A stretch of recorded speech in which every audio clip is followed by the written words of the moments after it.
Business trip? You just work it remotely and you say you have a business trip. You're just trying to dodge housework, aren't you? It's not like that. I really have work to do. Don't talk back. Just listen to your husband. A year into my marriage with my husband, he never recognizes my freelance work. Worse yet, he verbally abuses me, treating me like a mere housekeeper. I'm the one supporting the household, even paying the rent, but he uses me mercilessly without a shred of gratitude. At this point, I can't just stay quiet. I'll turn the tables and use my husband's threats of divorce papers to my advantage. With the image of his frantic scrambling in my mind, I headed for my business trip. My name is Maya, a 29-year-old employed by a publishing company. My husband's name is Bill, 5 years my senior at 34. We met 3 years ago when work took me to a different region. Bill's job was similar to mine. We both went to local places to sum up the current situation and write articles about it. We both worked in publishing, and with shared goals, we quickly clicked. We'd go on reporting trips together, and even after returning, would keep in regular contact. After 2 years of dating, he proposed. We didn't have a wedding ceremony, but we wore wedding dresses and tuxedos for photos, pledging our love in our own way. Post-marriage, we both moved into the condo where I have been living. Since there was extra space, the move went smoothly. Upon getting married, I thought about pursuing my dream of freelancing. Leaving my job would mean losing benefits, but I wanted to take the challenge on my own. About a week after the wedding, I decided to discuss this with Bill. I brought it up while we were having dinner together after work. "Hey Bill, I'm thinking of quitting my current job at the publishing house." "What? Why all of a sudden? Didn't you say you wanted to work harder?" "Yeah, I did, but I want to try freelancing." "Freelancing? You're going to become an independent reporter?" "Yes. I want to work freely without being constrained by the company's policies." I candidly shared my genuine feelings. I thought Bill, being in the same industry, would surely understand. But then, what came out of my husband's mouth wasn't encouragement, but mockery. Pfft! Independence? Really? Come on. You know that's not gonna happen. Why? How can you be so sure if I haven't even tried? You're dreaming too big. The only reason your articles are popular is that you work for a publishing company. That may be true, but what? You think you can keep that popularity if you go solo? That's not fair. Look, you're not cut out for this. We're married. Focus on housemaking, not your career. As he ate the dinner I made, he spoke those cruel words as if they were nothing. I was infuriated. Today, even his comments on the taste of the food bothered me. I tried to persuade him more than once, but he was unyielding. He even threw harsh words like, "You can't do it. It's a waste of time." Yet, I didn't plan on taking this lightly either. If I gave up on my dream now, I'd regret it for sure. So I ignored his words and decided to go for it. I submitted my resignation and ventured on a path as a freelance reporter. That night, after quitting my job without telling him, Bill erupted. "What the hell? Didn't I tell you not to quit?" "I'm sorry, but I just can't give up. What if this jeopardizes our finances? Can you take responsibility?" "Well, about that..." "Enough. Listen, I'm only putting $1,000 a month into our expenses. If that's not enough, I'm not covering for you. Got it?" "I understand." I thought he would support my dream as partners should, but reality was much harsher. A rift formed between us, with the one person I needed support from the most rejecting me. Bill, why would he say such things? All I wanted was his support for my dream. Was it naive to expect complete understanding just because we're married? It's painful, but I can't give up my dream here. I have to succeed now more than ever because I chose to act against his will. I strengthened my resolve. His verbal attacks and pressure intensified over time. He started berating not just my work but me as a person. When I came home even a little late, he would get furious. What time do you think it is? It's past 7 p.m. I'm sorry, traffic was bad. Didn't I always say to be back by 5? No dinner ready when I get home. That's unacceptable. I'm sorry, I'll make it right now. I already ordered delivery. Expect a bill for that later. Staying overnight for field reporting was an absolute no-go, thanks to my husband's rules. So I had no choice but to limit my reporting to places I could visit and return from within the same day. But sometimes interviews take longer than expected or traffic just doesn't cooperate.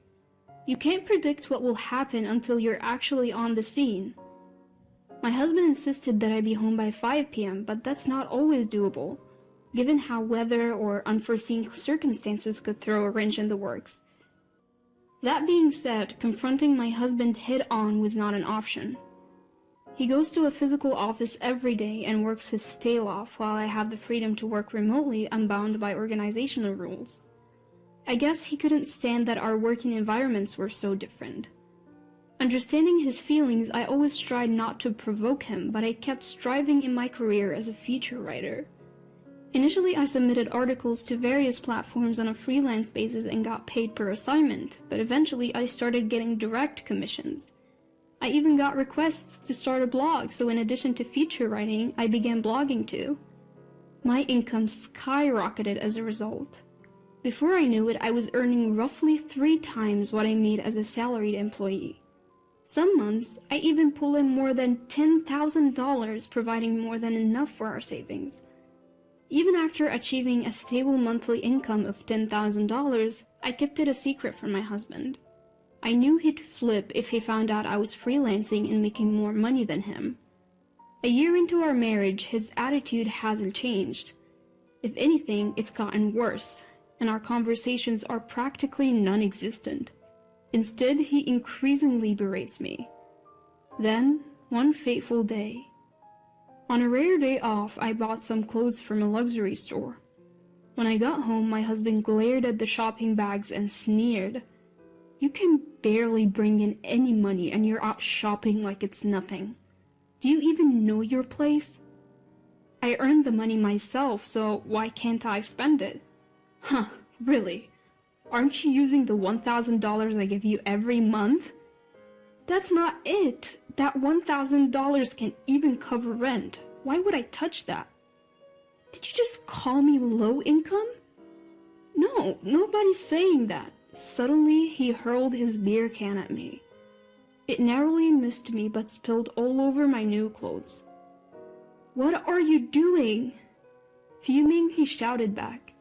I give you $1,000 every month, okay? You should be grateful. Grateful? The missing rent and all the other bills are paid from my earnings. You must be dipping into your savings, right? There's no way you're making more than me. Believe what you want, but I'm not burdening you, not in the slightest. Go ahead, keep talking. Don't expect any handouts from me later on. My husband threw a can and sneered at me, not even bothering to apologize. I felt like I was reaching my breaking point with him.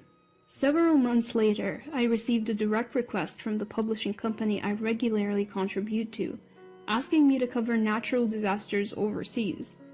It's an overseas assignment, so a day trip was out of the question. I decided to tell my husband about the work trip.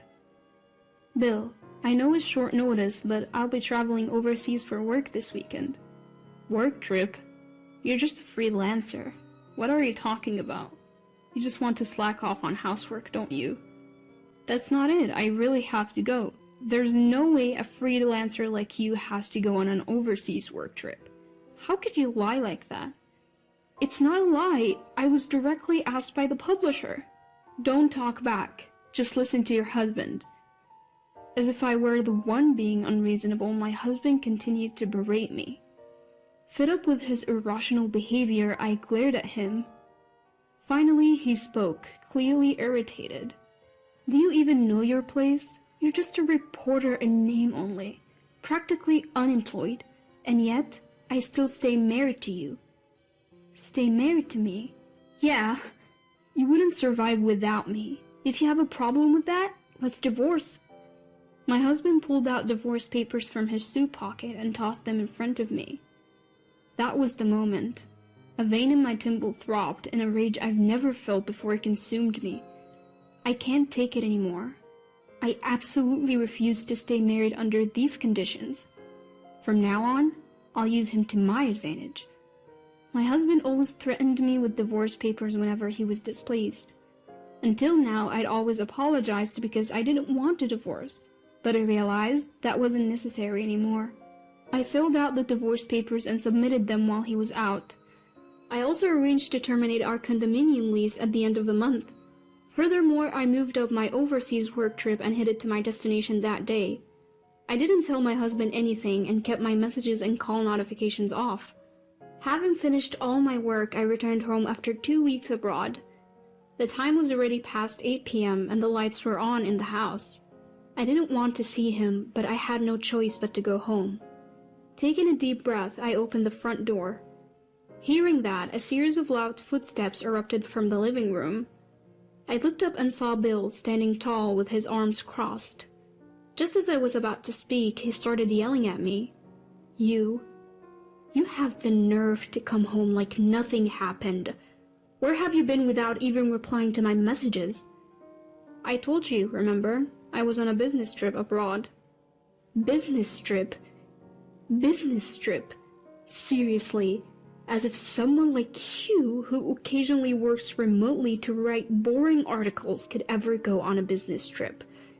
I told you, I got an assignment from the publishing company.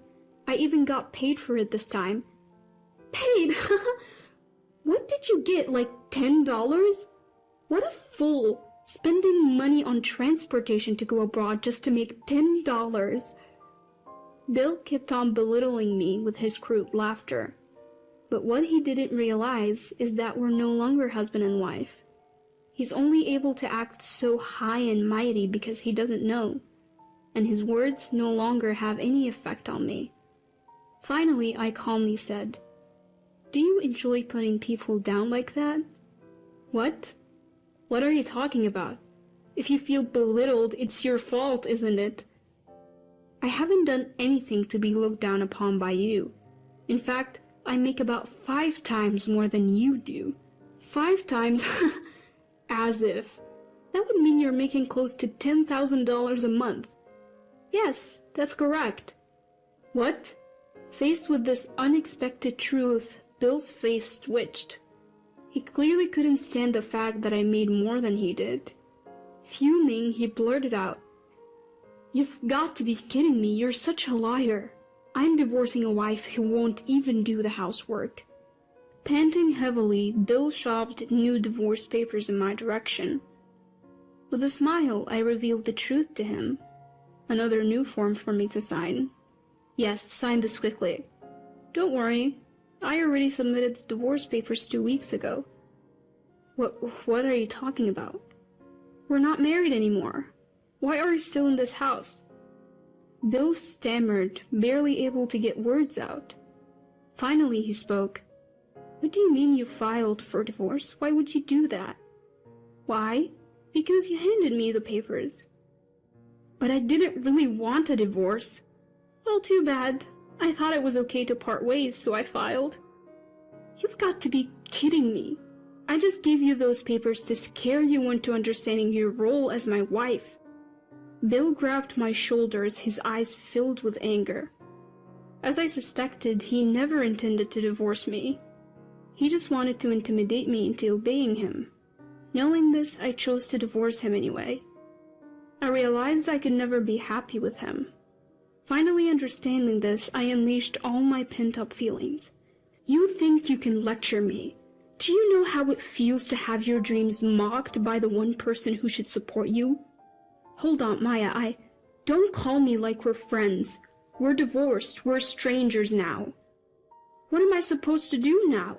Can I stay here?" "This is my condo. You're essentially trespassing. I never want to see you again. Leave now." I threw Bill's belongings out. Initially he resisted, but eventually gave in, shoulders drooping. After that, Bill called his parents and apparently moved his stuff to their place. However, due to the circumstances, they refused to let him stay and told him they wouldn't help him financially. As a result, he had no choice but to live on his limited income and move to a cheap apartment far from his workplace. He can't spend money like he used to, and just getting by has become a struggle. His savings have run out, and now he's living a dull life just trying to save money. As for me, I've signed a lease on a different condo and started living alone. The move went smoothly, and now I'm enjoying my work in my new home office. Thankfully, my articles are getting featured on major online platforms. The blog I started on recommendation has also become a good source of income as the number of visitors kept increasing. I plan to continue doing what I love, writing great articles and covering stories from places that interest me. I want to keep my current job, but do it in a way that's sustainable for me.